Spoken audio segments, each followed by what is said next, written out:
भगवान से जब भी आप कुछ मांगने जाते हैं तो आपको वो नहीं मिलता जो आपको चाहिए होता है। भगवान आपको वो देते हैं जो आपके लिए सही होता है।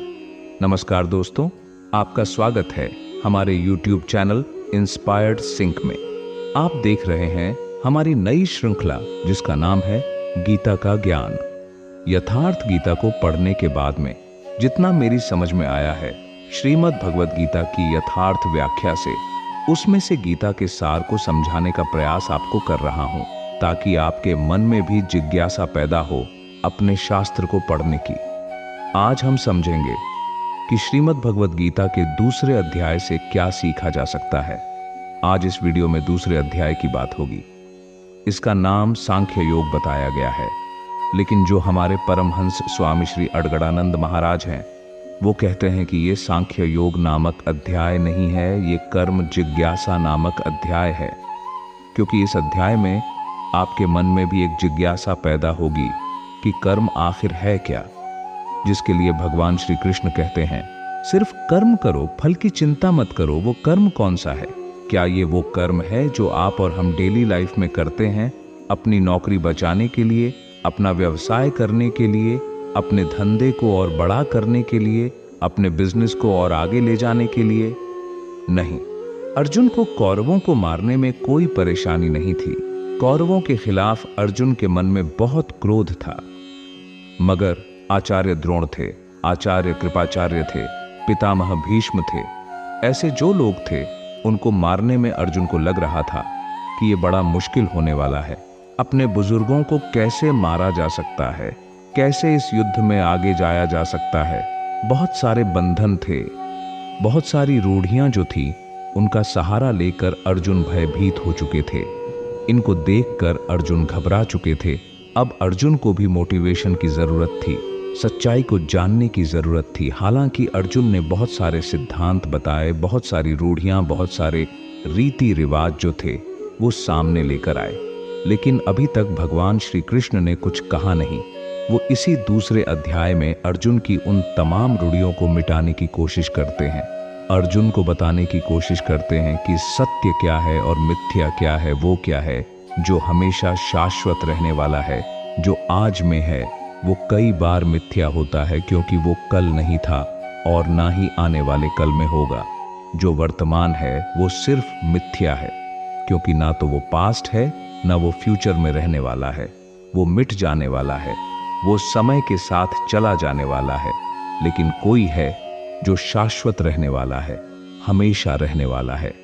वो क्या है, वो भगवान श्री कृष्ण इस अध्याय में बताते हैं। और अर्जुन जो हैं, जब उन्हें समझ में आता है कि मैं बहुत सारी रूढ़ियों में घिर गया हूँ, मेरे सामने जीवन की सबसे बड़ी चुनौती आ गई है, तो वो जो डरे हुए अर्जुन हैं, वो भगवान श्री कृष्ण से कहते हैं कि जीवन में जब आप तमाम चुनौतियों से घिर जाते हैं, तब आपको समझ में आता है कि जीवन का वास्तविक अर्थ समझने के लिए मुझे किसी योग्य सद्गुरु की आवश्यकता है, किसी आध्यात्मिक गुरु की आवश्यकता है। और अर्जुन के सामने तो साक्षात भगवान त्रिलोक के स्वामी श्री कृष्ण खड़े थे, और उनके जैसी मोटिवेशन तो कोई दूसरा समस्त संसार में नहीं दे सकता। तो भगवान श्री कृष्ण ने अर्जुन से कहा, ना तो ऐसा है कि मैं यानी कि सद्गुरु भगवान किसी काल में नहीं थे, और ना ऐसा है कि तू यानी कि अनुरागी अधिकारी यानी कि अर्जुन किसी और काल में नहीं होंगे, और ना ऐसा है कि जनाधिपा यानी कि जो अहंकार मनुष्यों में पाया जाता है, जो कई बार राजसी प्रवृत्ति के लोगों में आ जाता है कि मैं सबसे बेहतर हूं, ये किसी काल में नहीं पाया जाएगा, ये हमेशा रहने वाला है। प्रभु कहते हैं कि सद्गुरु सद्पुरुष जो हैं, जो महापुरुष हैं, वो हर काल में विद्यमान होते हैं। कई बार लोग उन्हें पहचान नहीं पाते हैं, और अनुरागी जो है, जो भक्त है, वो भी सदैव विद्यमान रहता है। इसी बात को और आगे समझाते हुए भगवान श्री कृष्ण कहते हैं, जैसे जीवात्मा की जो देह है, जो शरीर है, इसमें हम बच्चे होते हैं, फिर बड़े होते हैं, फिर वृद्धा अवस्था आती है, वैसे ही ये जो आत्मा है अलग अलग शरीरों की प्राप्ति करती चली जाती है। कभी आप बालक थे, फिर धीरे धीरे युवा हुए, फिर आप मर गए। लेकिन क्या आप मर गए? आपका शरीर मर गया, आत्मा वही रही, उस पर नए शरीर की कोई भी लेश मात्र भी दरार नहीं आती है। वो जो आत्मा है, वो जो मनुष्य है, वो एक ही है। यही समझाने की कोशिश भगवान श्री कृष्ण करते हैं और ये कहते हैं कि ये जो कलेवरों का परिवर्तन है, ये जो बॉडी का चेंज है, इस बॉडी से उस बॉडी में, ये चलता रहेगा जब तक इस चेंज से आगे की वस्तु नहीं मिल जाती। और आगे बढ़ने से पहले आपको बता दूं, मैं सिर्फ उन्हीं श्लोकों के अर्थ समझाने की कोशिश कर रहा हूं विस्तार में, जिनमें इस चैप्टर का सार छुपा हुआ है। आगे बढ़ते हैं। भगवान श्री कृष्ण थोड़ा और समझाने की कोशिश करते हैं।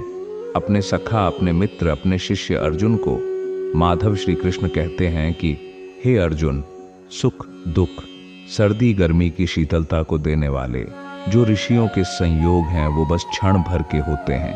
ये सब टेम्पररी हैं। तुम इसे सहने की आदत डालो। ये सब आने जाने हैं। आप सोचिए, जो कुरुक्षेत्र है, जहां पर इतने कम समय में युद्ध हो गया, क्या वहां इतने सारे मौसम आ गए कि अर्जुन को ये सब सहना पड़ रहा है? भगवान कह रहे हैं कि तू इसको सहन कर, सर्दी को और गर्मी को।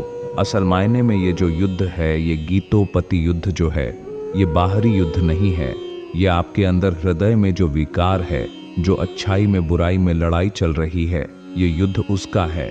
जैसा कि मैंने पहले चैप्टर में बताया था कि जो अर्जुन है वो अनुरागी का प्रतीक है, वो भक्त का प्रतीक है। जो भगवान के दर्शन पाने के लिए विकल है, उसका प्रतीक है। जब आप प्रभु को पाने के लिए निकल पड़ते हैं, दर्शन करने के लिए निकल पड़ते हैं, तो बहुत सारे विकार आते हैं, बहुत सारे योद्धा आते हैं आपको रोकने के लिए। वो विकार, जो बुराइयां हैं, वो सामने आती हैं। फिर आपको अर्जुन बन के उनका वध करना होता है, उन्हें मिटाना होता है और अपने आप को अच्छाई की ओर लेकर जाना होता है। आगे कृष्ण कहते हैं, हे अर्जुन, सुख दुख को एक समान समझने वाले जिस मनुष्य को इंद्रियों और विषयों के संयोग विचलित नहीं कर पाते हैं, वो अमृतत्व की प्राप्ति करता है। अब ये जो अमृत है, एक नई चीज आ गई। अभी तक अर्जुन को लग रहा था कि युद्ध का अगर रिजल्ट आएगा तो या स्वर्ग मिलेगा, या धरती मिल जाएगी, या मर जाएंगे। लेकिन भगवान श्री कृष्ण कहते हैं, नहीं, ना स्वर्ग मिलेगा, ना पृथ्वी मिलेगी, बल्कि अमृत मिलेगा। सच क्या है, झूठ क्या है, सत्य क्या है, असत्य क्या है, इसी को समझाते हुए भगवान श्री कृष्ण दूसरे अध्याय के एक श्लोक में कहते हैं, आत्मा के जितने सारे शरीर हैं, सब नाशवान हैं। इसलिए अर्जुन, तू युद्ध कर, आत्मा विनाशी है, जिसका तीनों काल में, फ्यूचर, पास्ट, प्रेजेंट, कोई नाश नहीं कर सकता। ये सच है, ये सत्य है। शरीर जो है, ये आज है, कल नहीं है, और कल नहीं था। ये असत्य है, ये सिर्फ एक मिथ्या है, भ्रम है, जिसका तीनों कालों में अस्तित्व ही नहीं है। ये नष्ट हो जाएगा, गायब हो जाएगा। आगे कहते हैं, शरीर में जो आत्मा है, ये किसी भी काल में न तो जन्मता है, न मरता है, सिर्फ वस्त्र बदलता रहता है, क्योंकि ये आत्मा से आगे कुछ और होने वाला नहीं है। ये अजन्मा है, नित्य है, शाश्वत है, पुरातन है, अमर है। शरीर के नाश होने पर भी इसका नाश नहीं होता। आप और हम आत्मा के उपासक हैं इस दुनिया में। आप और हम अगर आत्मिक पथ पर चल पड़े हैं तो हम सनातनी बन चुके, क्योंकि बस यही शाश्वत रहने वाली है इस दुनिया में। जो कोई भी, जैसा किसी भी धर्म में एक आत्मिक उपासक है, तो वो सनातन का उपासक है, वो आत्मा का उपासक है। इसी को आगे समझाते हुए श्री कृष्ण कहते हैं, जैसे हम पुराने कपड़ों के खराब होने पर नए कपड़े पहन लेते हैं, ठीक वैसे ही ये जो आत्मा है, एक शरीर के खराब हो जाने पर दूसरे शरीर को धारण कर लेती है। अब आप सोच सकते हैं कि जब शरीर पुराना और जीर्ण हो जाए, तब तो नया शरीर धारण करना समझ में आता है, पर नवजात शिशुओं की मृत्यु क्यों हो जाती है? उनका तो शरीर और विकसित होना चाहिए था। यदि शरीर जीर्ण होता, फटने लगता, तब शायद मृत्यु होनी चाहिए थी, ऐसा लोग सोच सकते हैं। भगवद गीता में स्वामी जी कहते हैं कि जब संस्कार जीर्ण होने लगते हैं, तब शरीर छूट जाता है। हमारा शरीर हमारे संस्कारों पर आधारित होता है। अगर आपके संस्कार अगले पल के नहीं हैं, तो आपको कोई नहीं रोक सकता है। आप जीवन से चले जाएंगे और एक श्वास भी अधिक नहीं जी सकेंगे। जो मनुष्य यहाँ से मरकर जाता है, वो जैसे निश्चयों वाला होता है, ठीक वैसे ही जाता है। जो आपने किया है, जैसे कर्म किए हैं, आप बस वही अपने साथ लेकर जाते हो और कुछ नहीं। अपने संकल्पों से जो मनुष्य शरीरों में उत्पन्न होते हैं अपने संस्कारों के अनुसार ही आगे बढ़ते हैं। आप जैसे कर्म करते जा रहे हैं उसी तरह के संस्कार आप बनाते जा रहे हैं। इस बारे में भगवान श्री कृष्ण कहते हैं कि इस आत्मा को शस्त्र काट नहीं सकते, अग्नि इसे जला नहीं सकती, जल इसे गीला नहीं कर सकता और वायु इसे सूखा नहीं सकती। यह अच्छेद्य है, इसे छेदा नहीं जा सकता है। यह अदाहनीय है, इसे जलाया नहीं जा सकता है। यह अक्लेद्य है, इसे गीला नहीं किया जा सकता। आकाश भी इसे अपने में समाहित नहीं कर सकता। यह सर्वव्यापी है, अचल है, स्थिर है और सनातन है। अर्जुन ने कहा था कि कुल धर्म सनातन है। भगवान श्री कृष्ण गीता के दूसरे अध्याय में समझाते हैं कि आत्मा सनातन है। यदि तुम आत्मा के उपासक बनते हो तो तुम सनातन के उपासक बनोगे और सही रास्ते पर चल पड़ोगे। अब अगर आप मान लेते हैं कि किसी से कहना है कि यह काम आपको करना है, तो आप उस काम के फल के बारे में बताते हैं कि इस काम को करोगे तो यह मिलेगा। तुम्हें थोड़ा सा मोटिवेशन चाहिए होता है। जब भी पुरस्कारों का वर्णन करना होता है तब भगवान श्री कृष्ण भी अपने शिष्य अर्जुन को प्रेरित करते हैं। वे कहते हैं कि यदि तुम इस युद्ध में लड़ते हुए मर जाते हो तो स्वर्ग की प्राप्ति होगी, और यदि युद्ध में विजयी होते हो तो महामहिम की स्थिति प्राप्त होगी। इसे मैं थोड़ा और स्पष्ट करता हूं। लोग सोचते हैं कि आकाश में कहीं स्वर्ग है और वहां उन्हें जगह मिल जाएगी।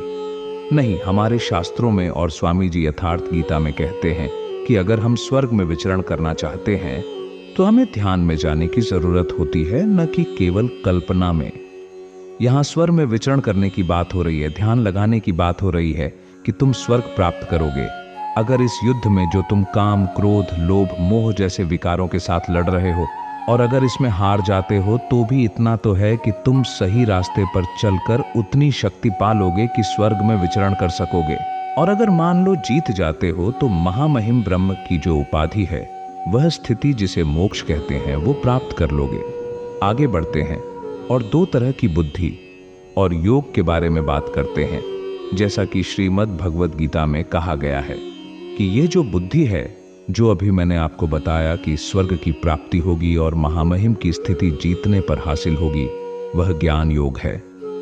मैंने आपको कौन सी बुद्धि दी कि युद्ध यानी कर्म करना है, कर्म यानी ध्यान करना है, ये सब आगे विस्तार से समझाया जाएगा।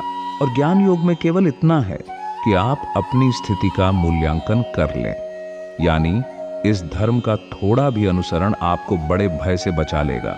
निष्काम कर्म योग में, जहां सिर्फ कर्म करना है और फल की चिंता नहीं करनी है, वहां बीज का नाश नहीं होता। आप बस चलते जाएं। प्रकृति में कोई शक्ति नहीं है जो उस स्थिति को मिटा सके। कुछ समय के लिए पर्दा डल सकता है, लेकिन वह पर्दा अंततः हट जाएगा। अगर आप एक बार सही रास्ते पर आ जाते हैं तो अनेक जन्मों के बाद भी आप उसी पथ पर आगे बढ़ते रहेंगे।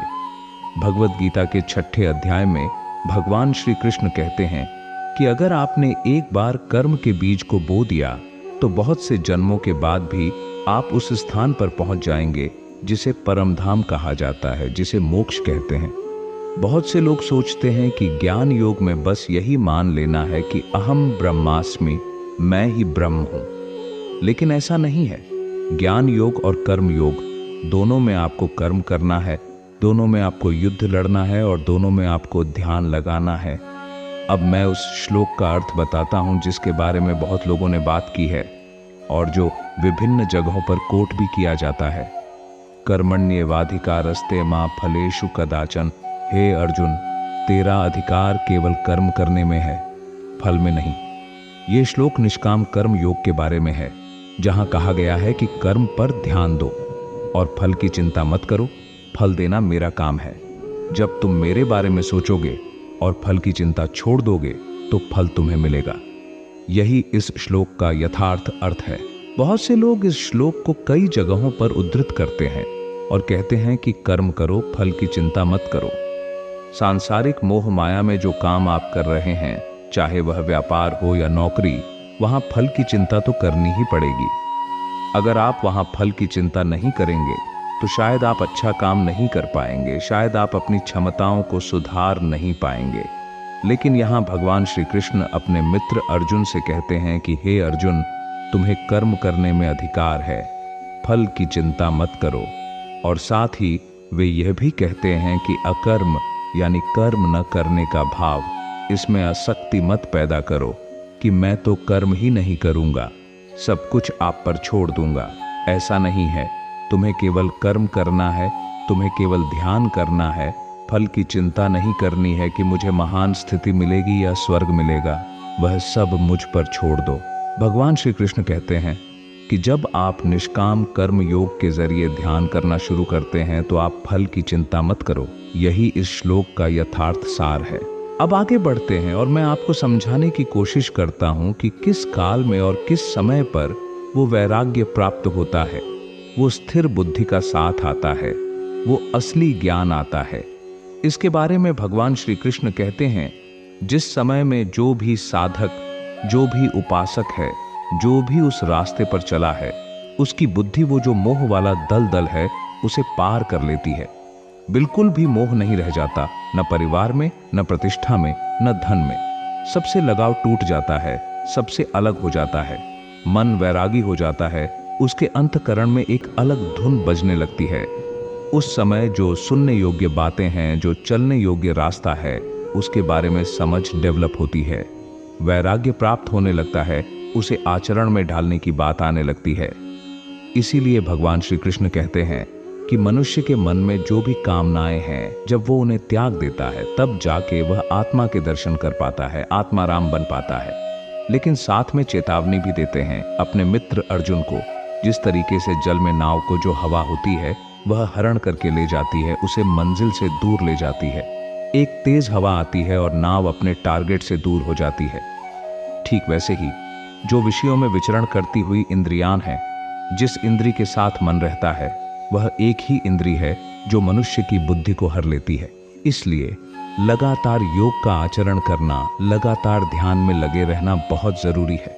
अगर आप साधक बन चुके हैं और आप उस रास्ते पर चलना चाहते हैं तो दूसरे अध्याय के आखिर में श्री कृष्ण कहते हैं कि किस तरह के मनुष्य मुझे सबसे प्रिय हैं। वो बताते हैं जो मनुष्य संपूर्ण कामनाओं को त्याग करके, संपूर्ण इच्छाओं को त्याग करके मैं और यह मेरा है, यह जो भाव है, अहंकार को छोड़कर अपने जीवन में योग साधना को बरतता है, वह उस परम शांति को प्राप्त होता है जिसके बाद कुछ भी पाना शेष नहीं रह जाता है। जो दूसरा अध्याय है जिसका नाम सांख्य योग दिया गया है, जब आप यथार्थ गीता में पढ़ेंगे तो आप समझेंगे कि इसका नाम कर्म जिज्ञासा क्यों होना चाहिए। क्योंकि इस अध्याय के अंत में आते आते आप और हमारे मन में वह इच्छा, वह जिज्ञासा पैदा होती है कि ये कर्म क्या है, जिस पर चलकर, जिस रास्ते पर चलकर उस प्रभु के दर्शन प्राप्त किए जा सकते हैं, अपनी आत्मा को परमात्मा बनाया जा सकता है। और आप ये मान लीजिए कि जीवन जीने का इससे अच्छा और कोई दूसरा रास्ता है ही नहीं। तो दूसरे अध्याय में बस इतना ही। बाकी वीडियो आपको कैसी लगी कमेंट करके ज़रूर बताना। वीडियो को अपने परिवार और यार दोस्तों के साथ ज़रूर शेयर करना और हमारे चैनल को भी सब्सक्राइब कर लेना। जल्द मिलते हैं तीसरे अध्याय के साथ। तब तक के लिए जय श्री कृष्णा।